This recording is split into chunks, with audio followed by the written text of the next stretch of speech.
Welcome to the Maritime Matters podcast. Did you know that 98% of Australia's trade passes through the maritime domain? 91% of its fuel is imported, and Australia's exclusive economic zone is larger than its mainland. It's easy to see that to Australia, maritime matters. Maritime Matters is the podcast where we break down what the week's events mean for Australia's maritime security and the wider Indo-Pacific. Hello, welcome to Maritime Matters. My name's Richard Dunley and I'm joined by my co-host Jennifer Parker. We're recording today on Monday the 11th of July. As always, the caveat, if something massive happens in the region after Monday, that's the reason why we're not covering it. Maritime Matters is the podcast where we unpack the key developments that have been shaping maritime security in the Indo-Pacific and beyond. So let's dive in. Jen, how are you? What have you been up to? I'm good. So I think we're becoming like a 2-week battle rhythm now with recording this podcast. Lots happened in the world in 2 weeks. So, as you said, we're recording this on Monday, the 11th of August. I cannot believe it's August. We are 1 week on from the great announcement of the future general purpose frigate for Australia, the upgraded Mogami. We'll get into that a little bit later. We're about 4 days on from my great Lowy debate about whether we should have a maritime or a continental strategy. And if you haven't watched that, you can catch it on certainly on Lowy's YouTube channel. I think they're turning into a podcast as well. So it's great. Definitely well worth a listen. You should check that out. And I'm also airing tonight, although I don't know when we'll get this podcast out, airing on Monday, the 11th of August at 7:30 on Sky News. I'm part of the Sky News War Cabinet, where I'm joined by former Defence Minister Joel Fitzgibbons, former Foreign Minister Alexander Downer, your UNSW colleague Alexandra Malloy, Mick Ryan, and a bunch of others talking about what the region looks like, the prospect of the threat in the region, and how we respond to that. So that's me. Richard, what have you been up to? Excellent. So the main thing I've been up to this week has been watching your debate and trying to crack on with a bunch of rather boring things. But other than that, a lot's been happening in the region more broadly. Talisman Sabre has finally wrapped up. We've covered that in the past couple of episodes. And there's been the Prime Minister's been in New Zealand, the Australian Prime Minister, engaging with his New Zealand colleague. And that relationship, certainly in terms of defence and security, is something that I think is definitely changing and is worth watching. Anyway, we ought to crack on. What has been happening in terms of regional developments in the past couple of weeks beyond those two kind of big ticket items? Well, a fair bit. There's been a little bit happening. I mean, unfortunately, when the global strategic environment is deteriorating, there's lots to talk about on Maritime Matters. But I guess on a positive thing, we've seen HMAS Brisbane. HMAS Brisbane has just deployed on the regional presence deployment. So this is when Australia sends a ship, you corrected me last time saying up top. So to Southeast Asia and Northeast Asia to conduct a series of exercises and port visits. This is third iteration of the regional presence deployment that's occurred in 2025. We saw Hobart, I think it was, at the beginning of the year. Sydney came back recently via Talisman Sabre, and now HMAS Brisbane. From the reporting, it looks like HMAS Brisbane, well, they kind of, at the start of their regional presence deployment, they did join the UK Carrier Strike Group. We spoke about the Prince of Wales in the last podcast, did some operations with the UK Carrier Strike Group under Operation High Mast. And now it looks like she has a few port visits planned, certainly to the Philippines and Japan. And as part of that Philippines engagement, we'll be participating in the exercise Alon 25, which is coming up. We don't have the exact dates. We did talk about it on our podcast last year. It is quite a significant exercise, quite a large exercise. Brisbane's on a regional presence deployment.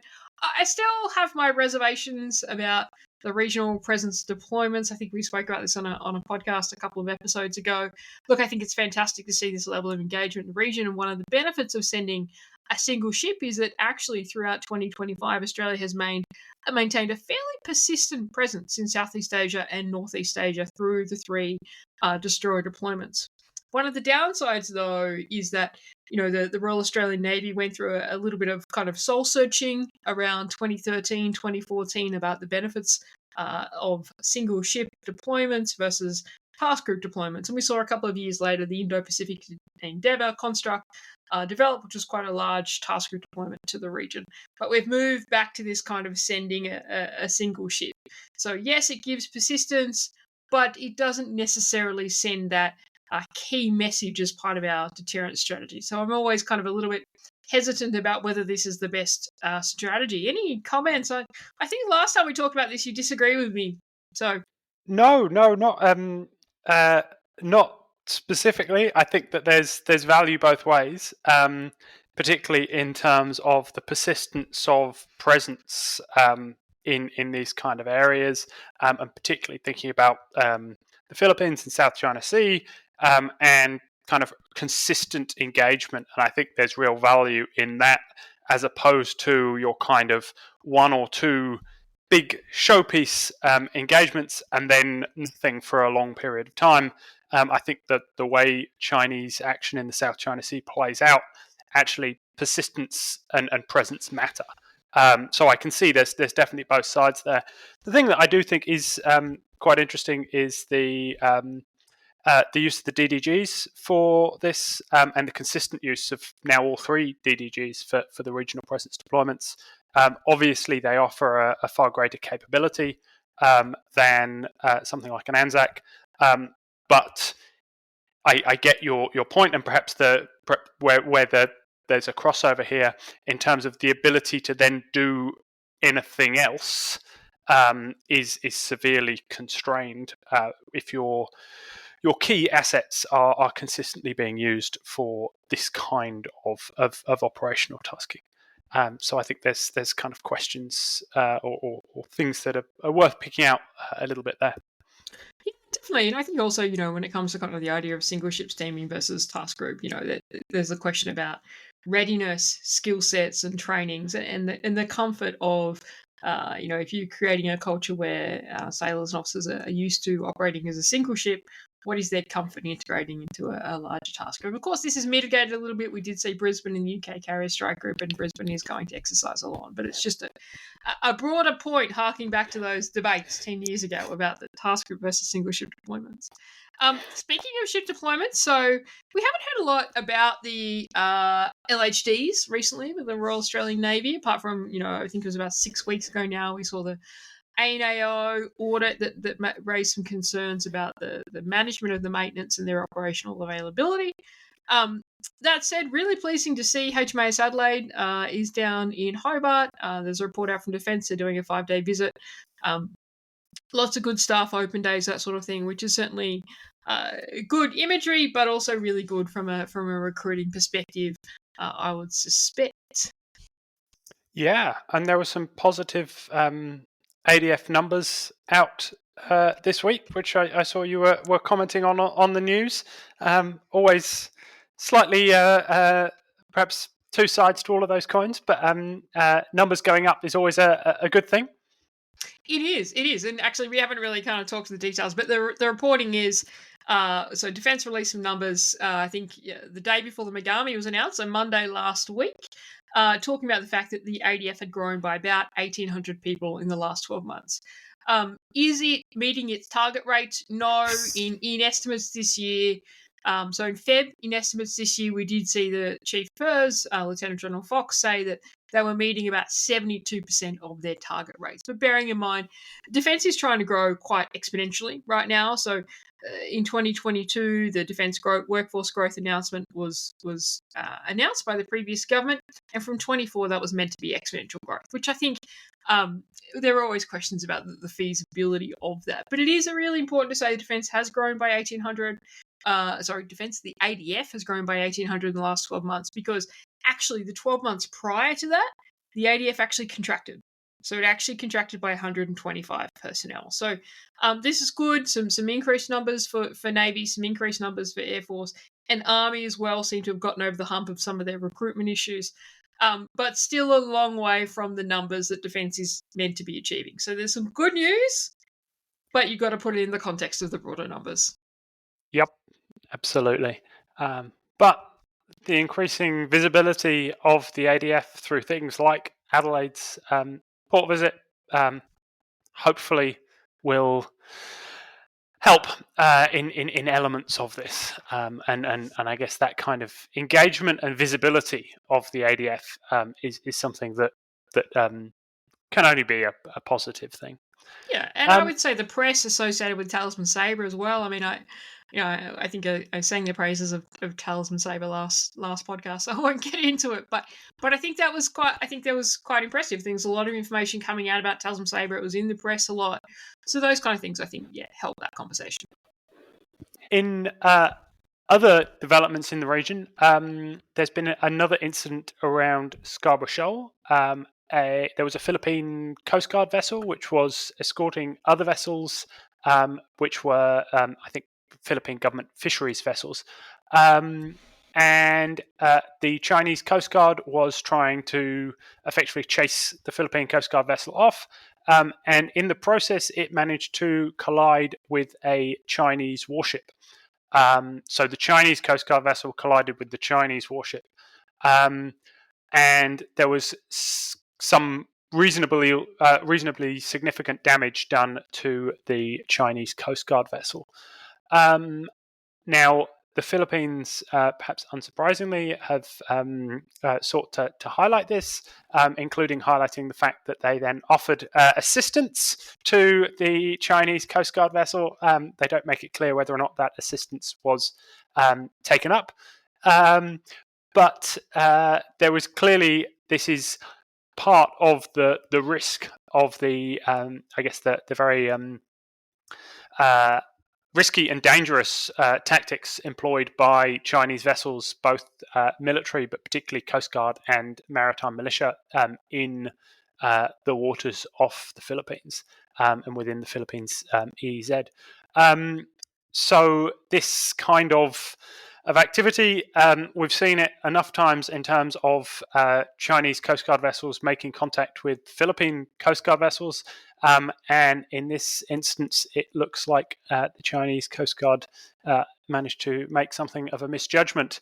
But I guess coming back to the broader point, this is the type of approach that the Chinese can do because they have the resources to burn in order to do so. And they can take risks and have much larger and more kind of seaworthy in many ways platforms, and they can take risks that other sides can't.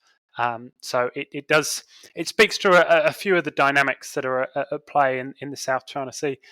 What were your thoughts on this one? I'm sure you've got a few with your ship driver's hat on.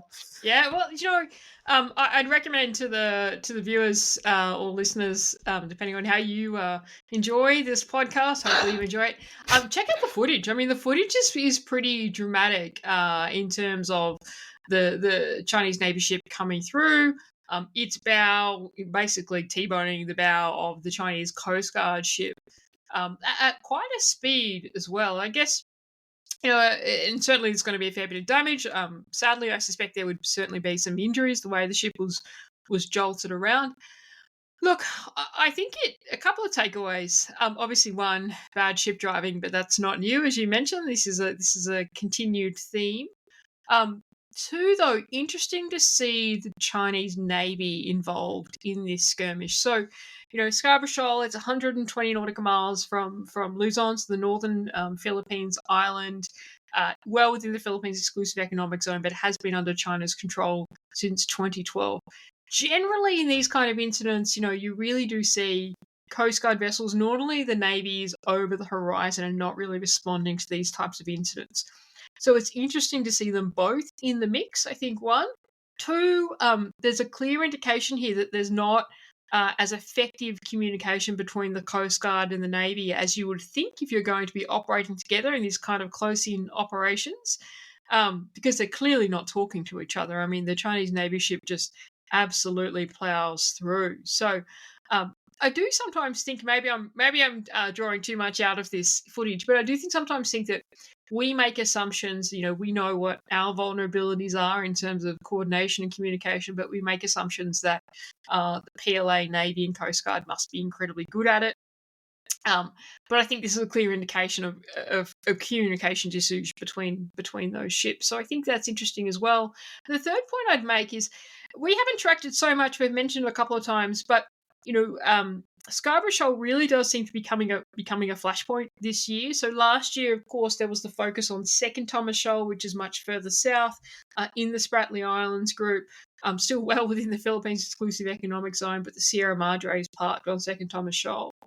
Every month when the Philippines attempted to resupply the Sierra Madre, we saw an incident between China and the Philippines. Until about June last year, where there was a major incident, a Philippines Navy sailor lost a finger, and then things started to ease off. This year, Second Thomas Shoal hasn't really flared up, but what we have seen is much more of a focus and much more of a concentration on Scarborough Shoal. And there is a view that Scarborough Shoal is one of those, for want of a better term, red lines in terms of, China's had control of it since 2012, hasn't sought to militarize it, but if you look at Scarborough Shoal on a map, you can see it would be a very significant outpost if they did militarize it. So I think it'd be interesting to see how this develops, and certainly if you enjoy watching ship driving or bad ship driving, then definitely check out the footage on that one. Excellent. Other news in terms of Chinese Coast Guard vessels, there was a report from the Philippines Coast Guard that a number of, in fact, 3 Chinese Coast Guard cutters were spotted in the waters to the north and to the sort of the northeast of the Philippines in the Luzon Strait. And they were. This is, I guess, an area which is perhaps not commonly seen as being one of the areas of contention and where you're seeing significant Chinese Coast Guard presence. And so the Philippine Coast Guard spokesman described the movements as being irregular. And this was 3 Chinese Coast Guard cutters operating seemingly together. So I think these kind of movements can perhaps at times be overblown in terms of the discussions in both on social media and in the media more generally. And the presence of Chinese Coast Guard vessels in waters where there are likely to be engagement in terms of Chinese trade, Chinese fishing vessels, etc., is not hugely surprising. But I guess the kind of the density and the fact that this is a further step is noteworthy, and others were connecting this in terms of potential operations south of Taiwan. Whether or not that really stacks up, I'm not entirely sure. But you're seeing, I guess, ever greater Chinese presence and engagement in the waters all around kind of Southeast Asia and the Philippines. So I guess that's just another one to flag. Yeah, and I'm glad you asked whether some of the claims stack up. So I mean, so there have been some commentators saying this is kind of a precursor to a quarantine or a blockade on Taiwan, which is one of the scenarios on how a conflict over Taiwan might commence. I think that people need to be careful that every time there are ships operating in the vicinity of Taiwan, start calling this might be the precursor to a quarantine or blockade, people will stop listening. So I don't think that that's necessarily correct, but I mean, it's true that clearly the Chinese Coast Guard's pattern of life, the way they operate, is starting to change. They are becoming more expeditionary, and we've seen that too with deployments to the Pacific Islands, and we've seen some stuff around that. But I think it isn't quite a precursor. But something that is probably more interesting than that, to be honest, is we spoke in the last podcast about a Chinese naval task group, including a submarine tender heading up into the Sea of Japan. And so what has happened since then is there has been a naval exercise between Russia and China, which is not uncommon these days. For the first time, it actually involved a Chinese naval submarine as well. What is the uncommon element of it though, is there was a statement from the Russian Pacific Fleet that said that China and Russia will now be developing what they're calling a new task group to carry out joint patrols in the Asia Pacific region. Now, there's no real detail on it than that, and there's a lot of reporting through various outlets, but the single source seems to be this press statement from the Russian Pacific Fleet. But I think that is interesting in terms of, would we be seeing a combined Chinese-Russian task group that actually does deployments more broader across the Asia Pacific region, which is quite a different thing to doing an exercise. It actually indicates, if they do it right, there's no indication they're actually doing it right now. It could just be a statement, but if they do it, it indicates a trust and ability to coordinate together. And certainly, I think it would indicate a step change in the relationship between Russia's Pacific Fleet and China's Northern Fleet. So that's an interesting one to watch, I think. Yeah, I would be a little skeptical about whether or not this becomes more than anything than a paper kind of announcement, particularly in terms of the resources of the Russian Pacific Fleet. So yes, if it happens, I think it's a big development, but I would be perhaps slightly more on the cautious side. I thought it was quite interesting, and maybe this is my my ignorance here. I would have to go and check, but the fact that they conducted a joint anti-submarine warfare exercise, I thought was actually quite interesting in terms of coming back to your points about trust and engagement. Those are the kind of things that you only do with partners with whom you're pretty close. Now, yes, the Chinese didn't send one of their most modern submarines. They sent one of their Russian-designed improved kilos. But this idea of operating in this kind of way, these really high-end warfighting type drills, the fact that they're doing them together, I thought was interesting. Now, I'm sure somebody will come on here and tell me that they've been doing this regularly, but it kind of my sense is that this is a slight step up from that which we have seen before, many of which the engagements have seemed kind of rather performative, more, and this feels like there's a bit more tangible, or at least from the statements, there was something rather more tangible involved.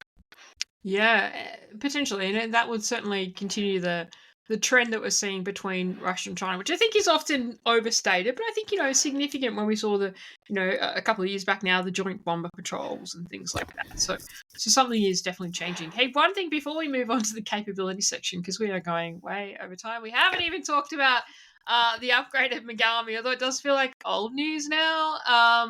But I just want to mention one thing. So some interesting reporting in the Australian newspaper today. So as we mentioned, Monday the 11th of August, it talks about the WA Westport issue. So there has been some reporting about this, and clearly there are some very political elements of this, but I think it's interesting. So effectively, the WA government has decided to move the container port in Fremantle down to Kwinana, which will involve rebuilding the port and things like that.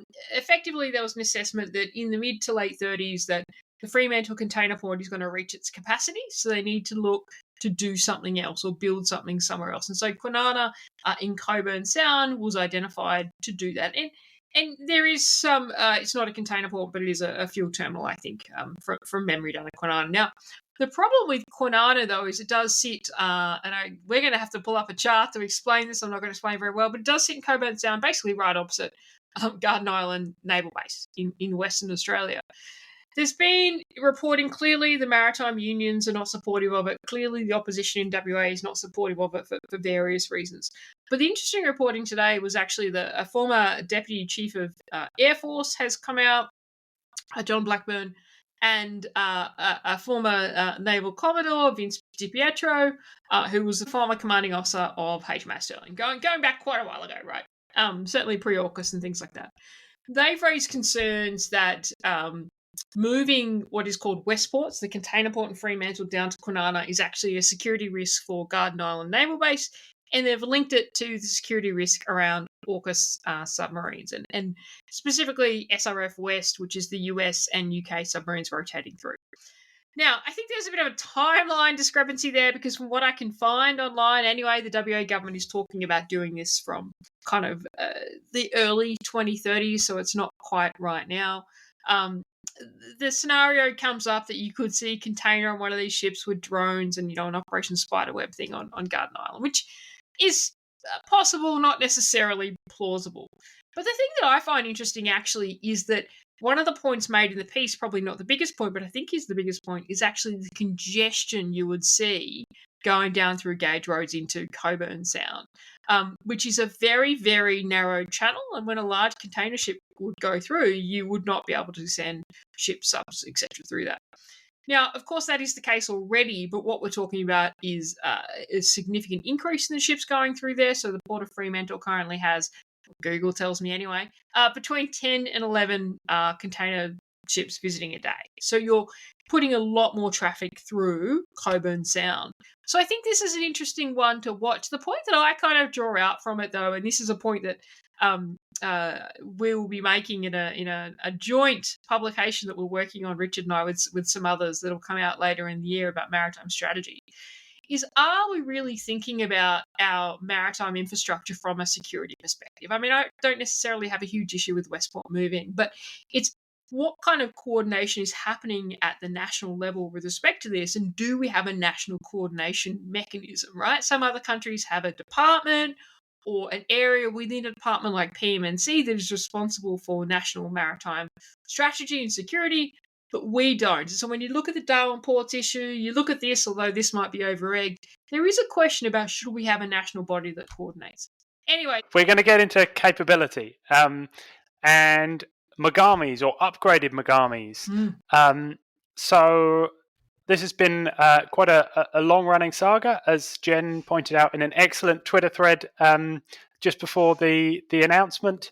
I guess going back relatively shortly, the announcement for a C3000 general purpose frigate project came out of the Surface Combatant Fleet Review, which itself came out of the DSR, and it called for 11, the acquisition of up to 11 frigates, and these were to be drawn from one of initially 4 or potentially 5 different designs options, and then they were down selected to 2, which was a German TKMS option or a Japanese Mogami option or upgraded Mogami option.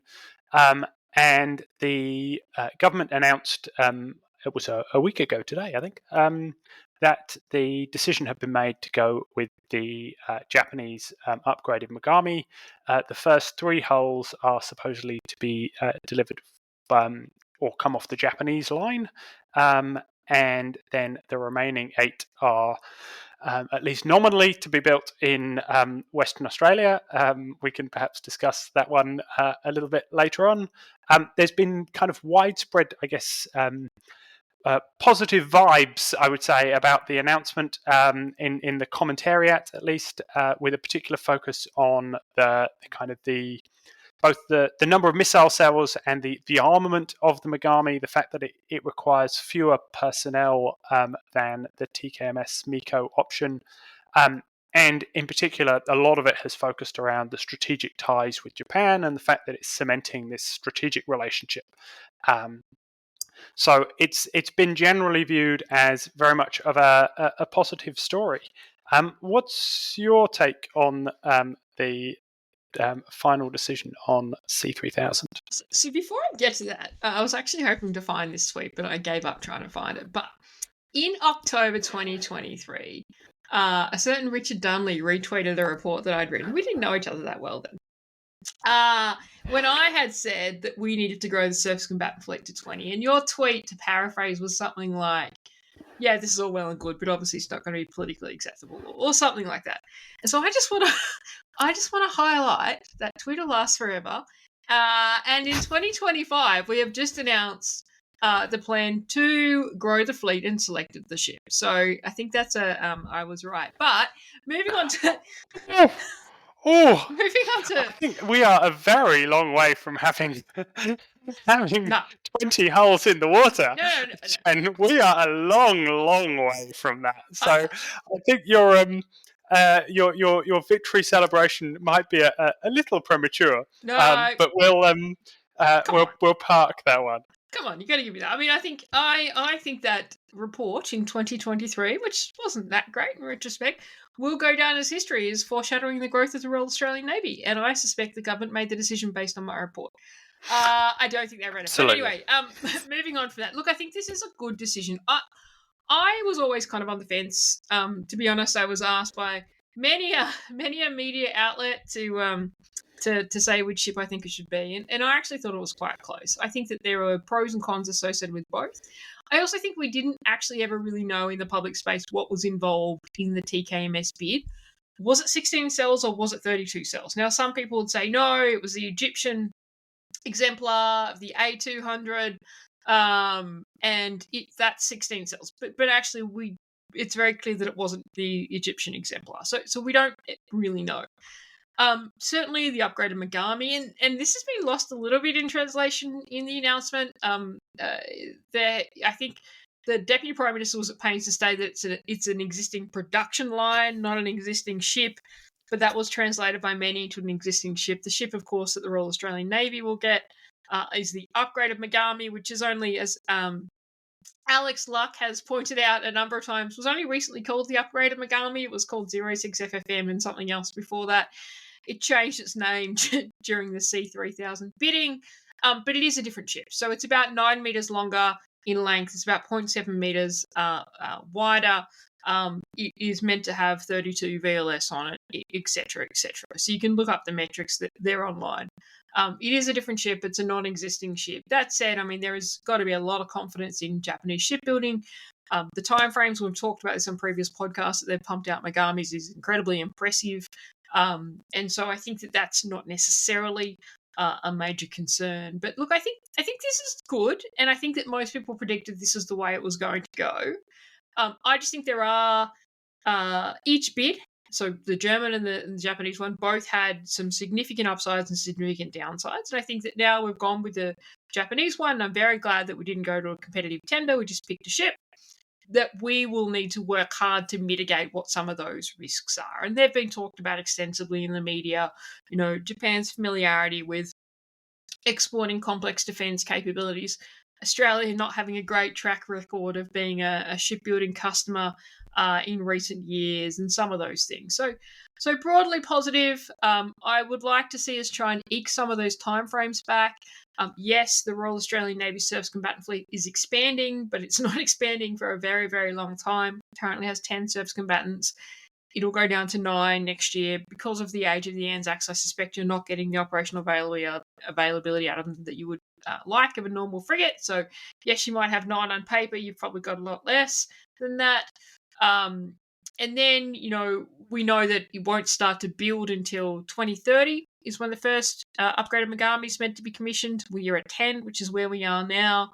By 2034, you're at 12, maybe 13 if the first Hunter comes online. So I think that we probably need to do some work of seeing, can we accelerate the Hunter, and is there any way to accelerate the general purpose frigate more? Of course, that comes with risk, and it's a trade-off. But look, broadly, I think it was a positive decision. It was the way that most people expected to go. I do think the decision was probably based a lot more on the capability than it was actually on the strategic relationship elements.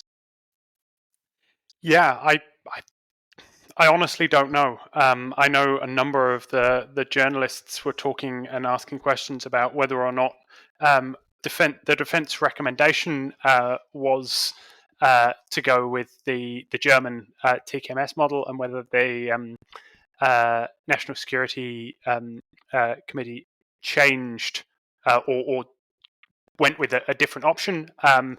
That certainly was very much the narrative around the Anzac acquisition all the way back in the day. But whether or not that's the case, we don't know. I'm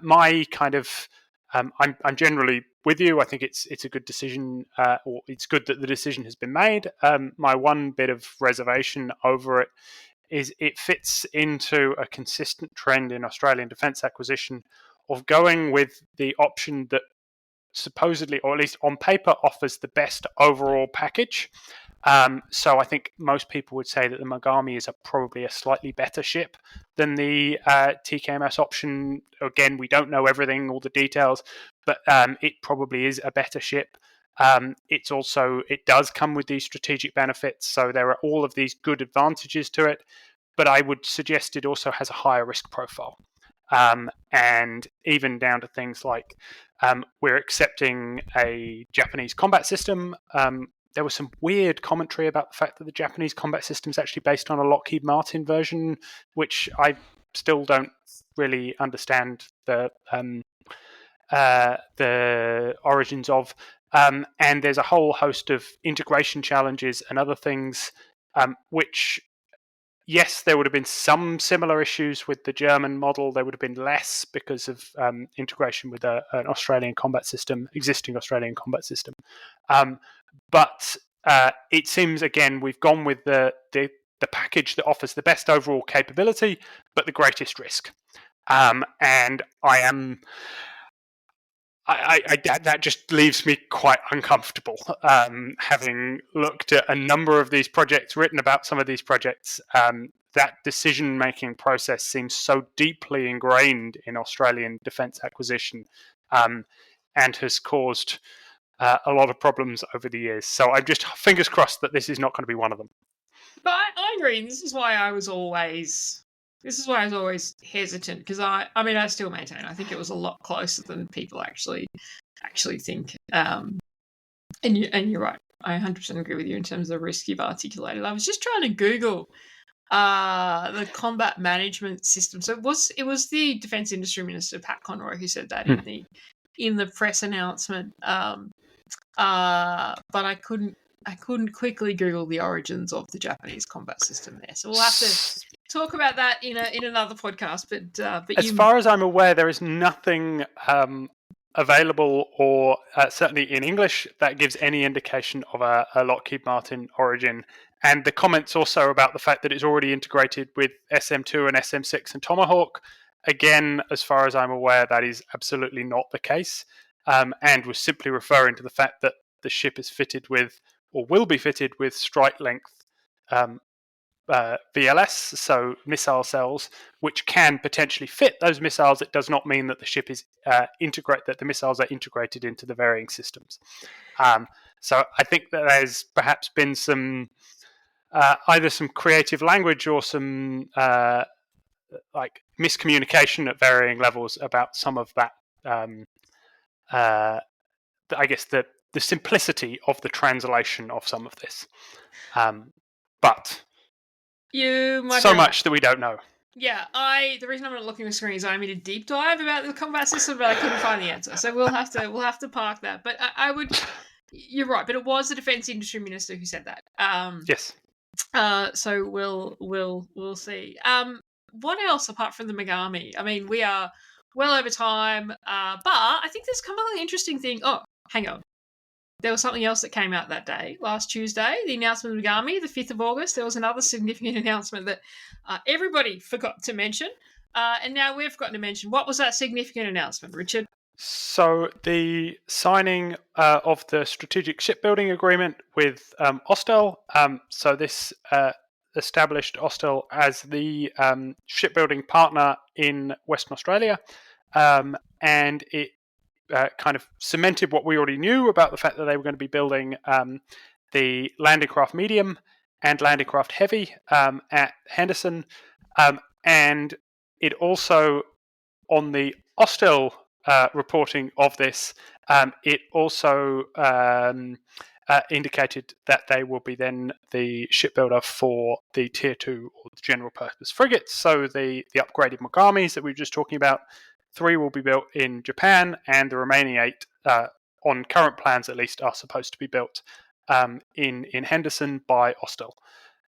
So this is something that, broadly speaking, we've been tracking for a while. We've known that Austal are going to be the shipbuilding partner, but that the signing of the agreement is really important, and it will hopefully begin to speed up some of these cogs turning, because the progress on both of the 2 landing craft projects, I think it's fair to say, has not been what what anyone would have hoped up until this point. Yeah, that's definitely fair to say. And I think it goes to this question. We said earlier that we were going to talk about something. We always do this. We never actually talk about it. But which somebody pointed out to me the other day. That means one person listens to this podcast. We didn't touch upon the feasibility or the likelihood of the frigates being built in Australia. So we know that there's meant to be 3 being built in Japan by 2034. And there's meant to be 8 built in Western Australia. And Austal's announcement kind of talks about that. Interestingly, the defense industry minister announcement about the strategic shipbuilding agreement doesn't talk about that. But there was afterwards, and Richard pointed out to me a Twitter post with a photo of jobs and growth frigates being built in Western Australia. I think there's a question about whether Henderson will be ready in time, and whether the 8 landing craft heavy, predominantly, which take up a lot of space at Henderson, will be built by the time they need to start building frigates, or whether there is capacity to do both. So I think there is a question mark over. I think some frigates will be built in Australia, but I think there's a question mark over how many frigates will be built in Australia and when. Yeah, some real question marks over capacity to actually get all of this work done. And I think that speaks to Australian shipbuilding more generally. It does, which speaks to my point about why we should have a centralised coordination function in PMNC. Anyway, moving on. We are well over time, but there are 2 things that I just wanted to quickly mention that I thought were interesting out of Talisman Sabre that got absolutely no media whatsoever.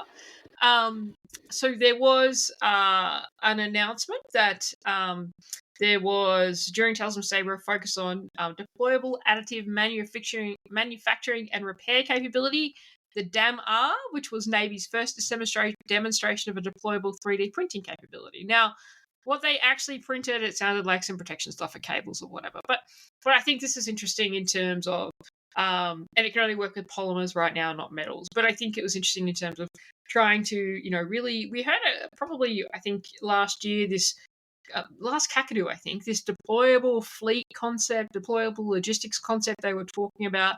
This is clearly part of it. Good to see the Navy working with 3D printing. They have been doing a little bit, so this is kind of a nice positive development. And the second thing, I think people might have got overexcited about the second thing, but there was a trial of a logistics drones, so some remotely piloted aircraft that carried 25 kilograms of underslung payload with a maximum of 40-minute flight time to a maximum distance of 15 kilometres. And they tested. How they actually tested and what they actually did, not really sure. I really don't think these press releases, no offence if you write them, are very clear, as I said in the last podcast. But I guess what it kind of showed is that Navy is exploring using UAVs to deliver logistics at sea, which, I mean, a 40-minute flight time, 25-kilogram payload, and a 15-kilometre radius is not very useful. But it is a proof of concept. So I think that's also a really interesting development out of Talisman Sabre that didn't get any press. Yeah. The 3D printing stuff is certainly very interesting. It's part of I guess it aligns with, there was quite a lot of focus about 2 years ago in the US around the development of 3D printing, and particularly 3D printing metals, and whether or not it could provide a boost to American submarine production and submarine maintenance issues, and around that. And there was also, I think the Americans were trialing 3D printing one of their carriers, Yes. but I might be wrong on that. So I think, again, really good to see. Definitely something that is going to be important in terms of trying to avoid I guess all of the ties back to the bases in the south of Australia. Anything that can be done to improve, I guess, that kind of resilience piece in terms of operations, deployable operations and operations based out of Northern Australia has got to be a good thing. In terms of the VertRep drones, again, as you say, the 25 kilos, I'm not entirely sure what weight a VertRep would normally be, but I suspect it might be rather larger than that. But this idea, I guess, of being able to take some missions and use UAVs to do them in order to then better prioritize what you're using your crewed assets for, is, I think, something that we will actually see as being a really important area of development in autonomy in the next few years. I think a lot of the kind of the grand claims for autonomous vehicles across all of the domains are probably a little overblown at the moment, and actually doing the mundane stuff and doing it well and enabling you to use your other platforms for more challenging tasks, I think is something that we will see, and yeah, again, good and interesting little nugget to pull out. It is, although sadly it may end up becoming the end of the light line transfer at sea if you have drones to do this. And there will be not this is necessarily a true story, but if it was, there'll be no more sending aircraft to pick up pizzas because you can do it with a drone. Anyway, hypothetically, good use of taxpayers' dollars there, right? Yeah, all hypothetical. Anyway, Richard, that's definitely all we have time for. So we should wrap this up. But I guess, and I'm going to say the corny thing, it just shows that maritime matters. Absolutely. Good to chat, Jen. Thanks, Richard.